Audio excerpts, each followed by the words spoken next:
1914, Canada for the first time hears the call to arms in the cause of freedom. For Canada, the first Great War was the story of manpower. During 4 years, over 500,000 of her sons earned undying glory. In the first terrible gas attack at St. Julien, in the 100 Days, and above all, at Vimy Ridge, their feats of valor rang round the world. But let that epic story be retold. On April 8, 1917, was Easter Sunday. It was bright and sunny. In the forenoon, battalions held their church parade, as was their wont. As the day advanced, the Canadians swung out of their billets and trudged along the white road that led to Vimy. Here was to be a supreme test of the Canadian cause.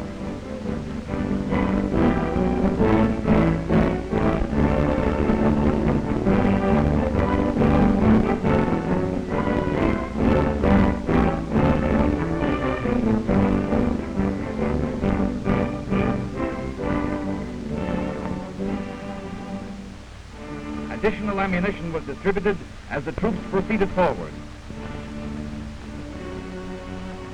And as night fell, the transports with all the loads of material necessary to consolidate rumbled towards the ridge.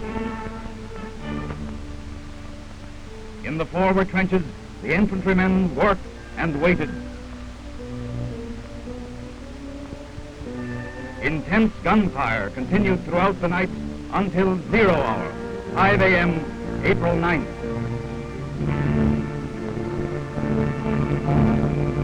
Then, in one great chorus of deafening explosion, the greatest mass of guns so far concentrated on the Western Front belched their shrieking missiles onto Vimy Ridge. Flaming heralds of death tore viciously into the earth, rending it with devastating fury. The infantry leaped from their trenches and the great attack began. All 4 Canadian divisions swept forward in line.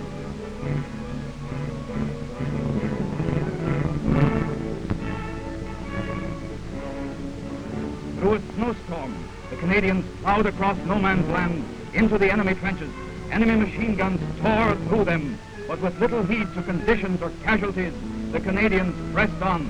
The German forward defenses were quickly stormed. Stretcher bearers followed rapidly on the heels of the advancing troops. The long lines of Canadians moved ahead.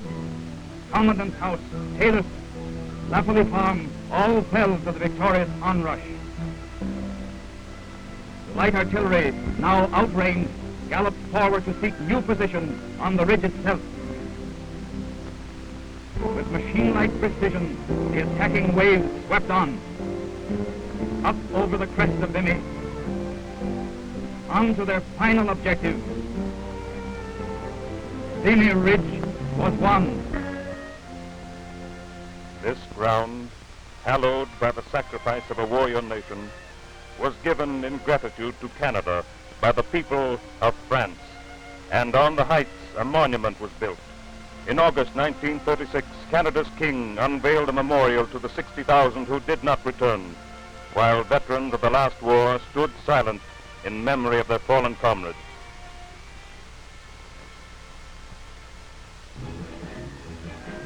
But the First Great War also made Canada a great industrial nation, and in the years that followed, she first began to realize the immense wealth lying within her territories.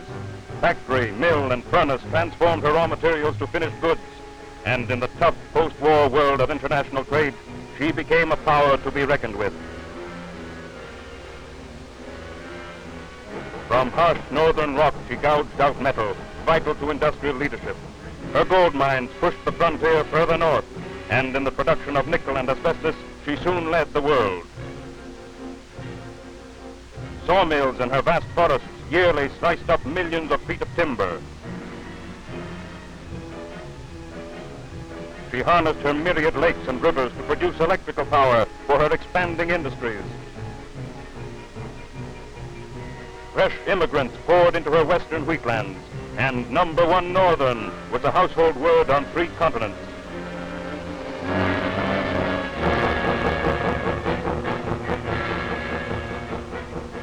A network of railroads swiftly carried raw materials and manufactured goods across the land. binding her people together in a closer economic unity. She dug new canals to link her system of inland waterways.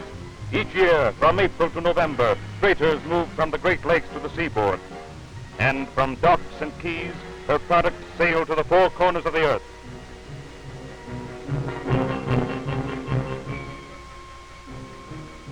Air transport mushroomed overnight till Canada carried more air freight than any country in the world.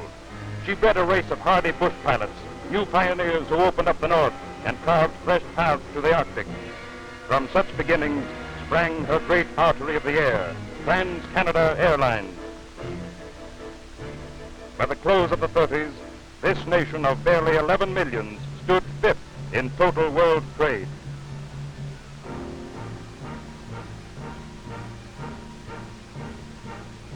In the spring of 1939, the 20th year of peace, a reigning monarch first set foot on Canada's soil. A powerful young nation, her face to the future, greeted the royal pair in the proud knowledge that their visit set a final seal on her position as an equal partner in the British Commonwealth of Nations. As the King and Queen crossed the Dominion in triumphal progress, the world saw a strong young democracy on parade, full of pride in its maturity.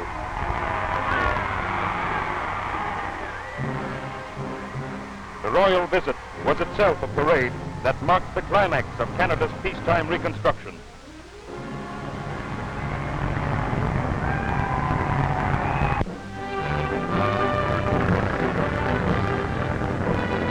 But across the Atlantic, the world saw another parade, the climax to another and vastly different period of reconstruction.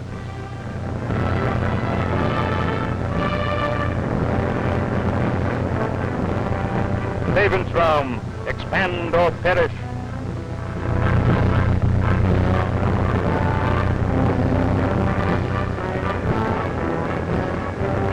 Through the hot summer of 1939, tension mounted rapidly. On September 1st, Warsaw is bombed. 2 days later, Britain and France are at war with the Third Reich.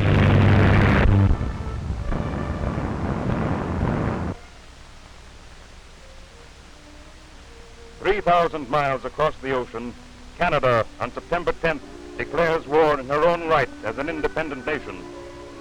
Long will she remember the first simple acts of wartime preparation, the people in the streets as they watched the news bulletins, expecting hourly to hear that London had been bombed, that friends and relatives were missing. From Parliament Hill, Prime Minister Mackenzie King's speech to the people tells of the Dominion stand beside Britain and France in the fight against aggression. We are menaced by forces that seek world dominion, he says, and it is against these forces that the war effort of Canada is directed and will continue to be directed until peace with freedom is restored. For the second time in 25 years, Canada is at war with Germany. At once, with well-oiled precision, her fighting forces rush to the ramparts. Minesweepers begin their watch for the U-boat's hidden menace. Destroyers speed out to sea from eastern ports. Overhead, squadrons of reconnaissance planes sweep seaward to keep watch far beyond the land.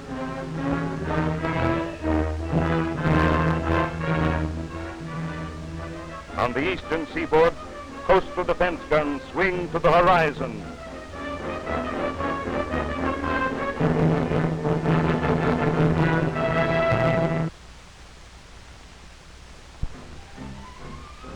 So, as winter's first snows whiten the ground, the Dominion again gets down to its job of war, amid the familiar wartime restrictions.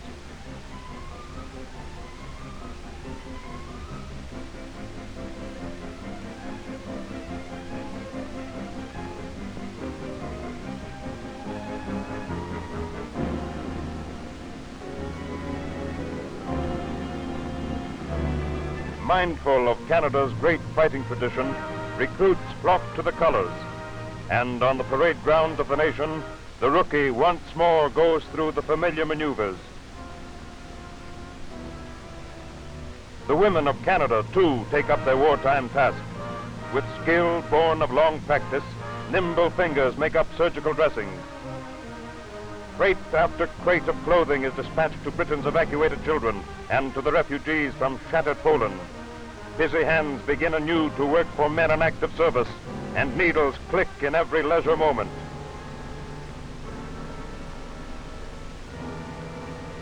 In cities and towns throughout the land, service canteens, organized and run by women, arise to meet the soldiers' needs. Quickly, too, industrial machinery gears itself to the needs of a Commonwealth at war. While this changeover goes forward, the 1st Canadian Division leaves for overseas. Quietly and without drums or fanfare, men whose fathers stormed Vimy Ridge nearly a quarter of a century before, in turn bid farewell to their loved ones. In the gray December light, Canada's fighting men board vessels whose peacetime shapes loom strangely under a coating of drab paint. Convoyed by the main British battle fleet, the transports move out to sea, across to fight where others too have fought in defense of democracy and freedom. So in these early days, Canada keeps faith.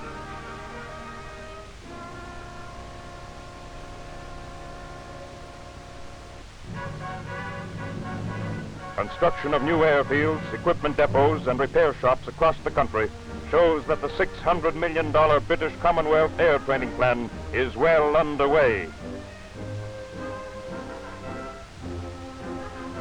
But the flimsy craft in which Canadians rose to fame in the First Great War have become sleek metal monsters of incredible speed and power.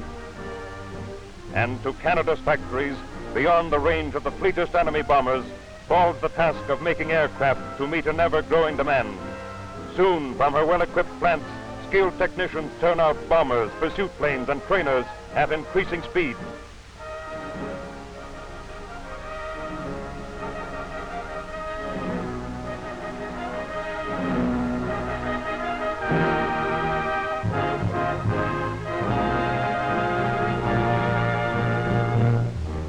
From across the line, her great neighbor to the south sends other planes. Hauled over the border, these craft are rapidly checked over by Air Force mechanics and join the growing fleet of warplanes.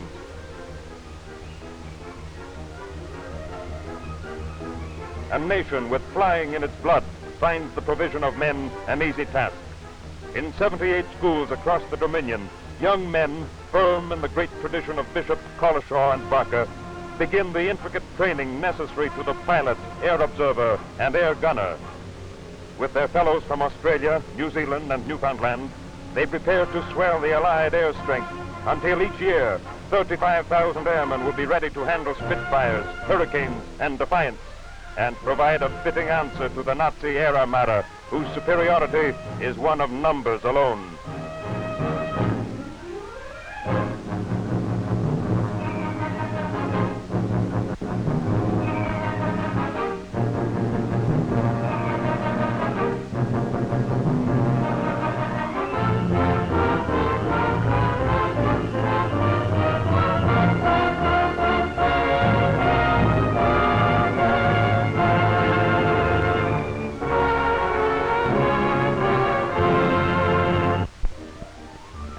While war plans advance at an increasing tempo, winter passes into spring, and with spring comes the Blitzkrieg. Wenn man uns erst nicht hilft, gar nichts nützen, denn sie können ja kaufen. Dann könnten wir heute kaum Jahre vorher ausplündern sollen. Sind wir auch, dass wir kaufen können.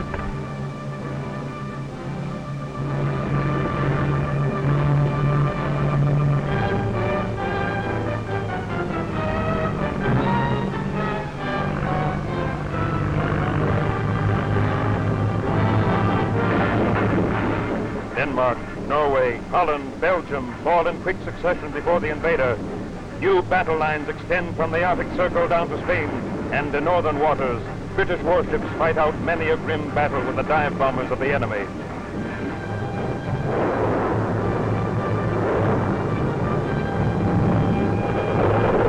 At Dunkirk, the British Expeditionary Force, outflanked and outnumbered, executes in 5 terrible days the brilliant evacuation from Flanders.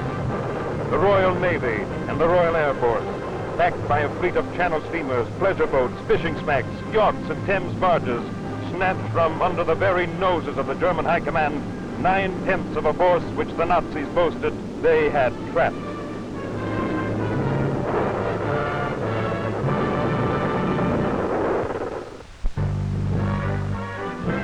With France in desperate straits, Italy enters the war.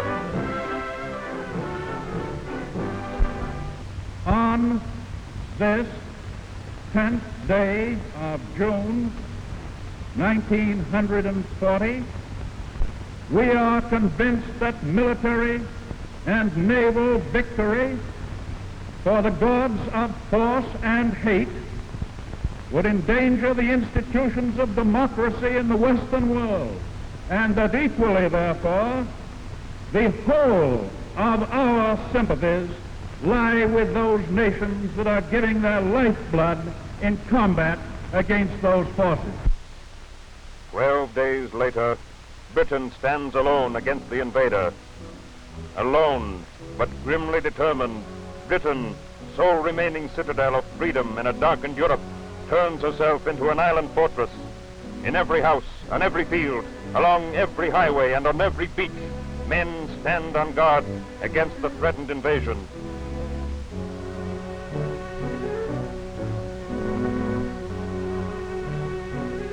From Canada come fresh contingents of men to aid in defending this island stronghold and to reinforce their comrades already in training in Britain. Already the Canadians are a compact body of hard-hitting, efficient fighters, toughened by long training. But they must learn this new warfare from the ground up.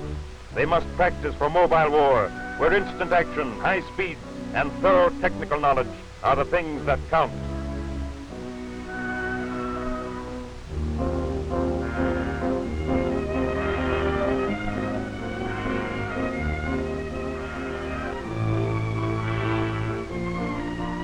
Typical of the new warfare is the commander, General MacNaughton, a scientist called from the ranks of research. He says of his men, they will give a good account of themselves. And so the Battle of Britain begins. Ceaselessly, the RAF ranges the sky. Anti-aircraft guns bark from the ground below. Their message is of the sort which Nazi Germany can understand.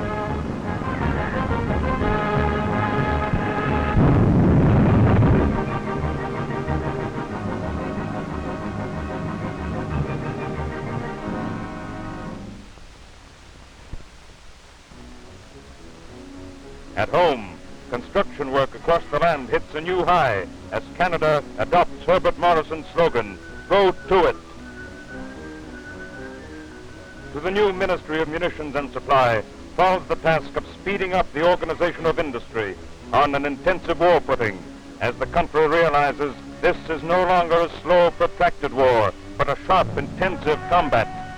It's a task made easier by the industrial survey which the Defense Department undertook long before the threat of war, storing in its files detailed information on 2,000 Canadian plants. A staff of 350 works far into the nights, drawing up war contracts. On the Atlantic and Pacific coasts, on the St. Lawrence and the Great Lakes, shipyards resound to the riveter's hammer.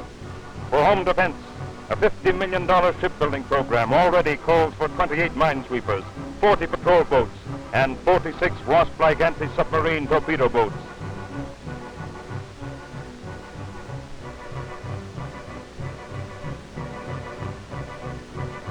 The automotive industry turns over its well-equipped shops, its intricate tools, and its army of skilled workers to the production of military transports.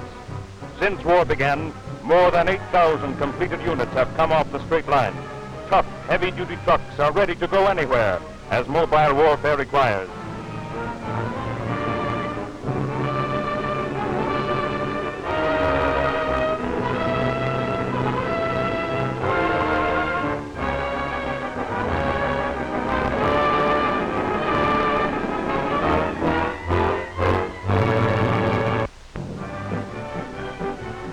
In the last war, Canada turned out 66.5 million shells.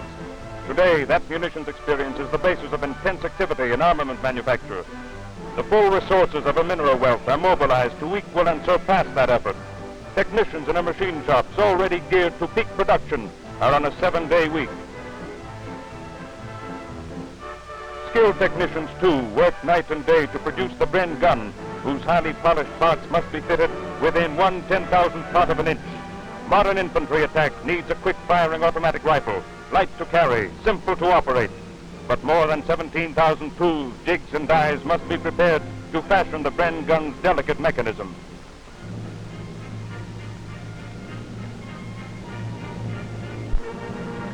But as vital as shining steel to Britain is a steady flow of foodstuffs. Hard prairie wheat is harvested, and the farms of Nova Scotia and British Columbia contribute their fruit.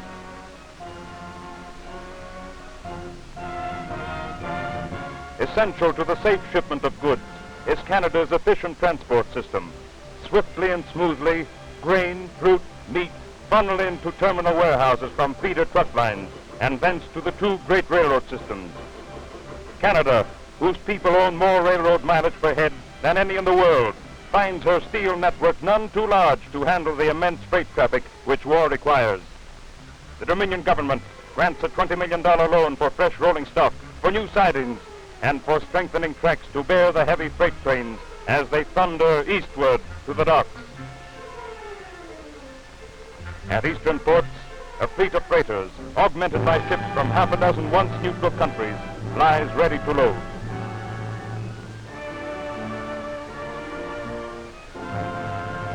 Watchful eyes are on guard as the products of a nation's industry swing inboard to the hold. Sinews of war for Britain.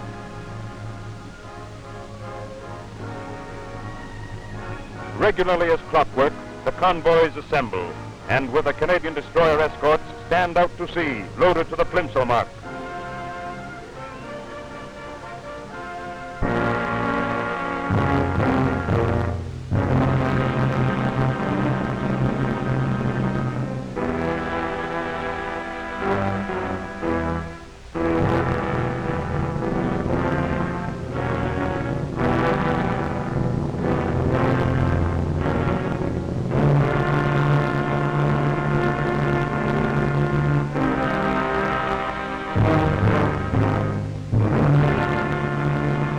Atlantic sea lanes have become the vital artery connecting embattled Britain with her great arsenal and supply depot.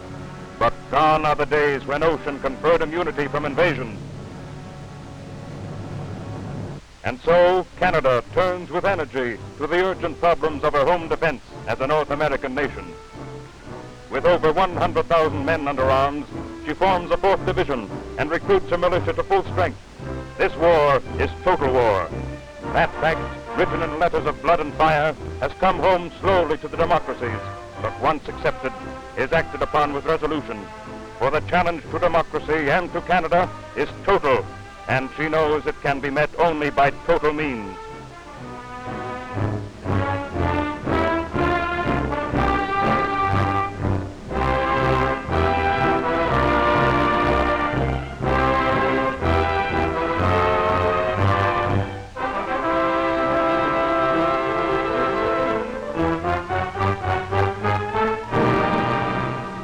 So the last month of war's first year finds a nationwide registration.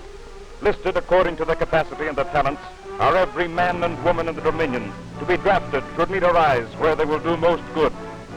As the first year of war runs out, to Canada comes the realization that Hitler must be beaten by his own methods.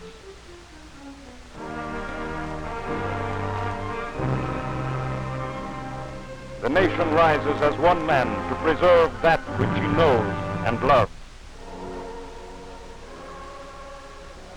The sleepy Laurentian village, the red earth of Prince Edward Island, where first the fathers of Confederation met. The glory of the open prairie, symbolic of the new world's freedom. And the great mountains of the West, a vast inheritance of hope and promise.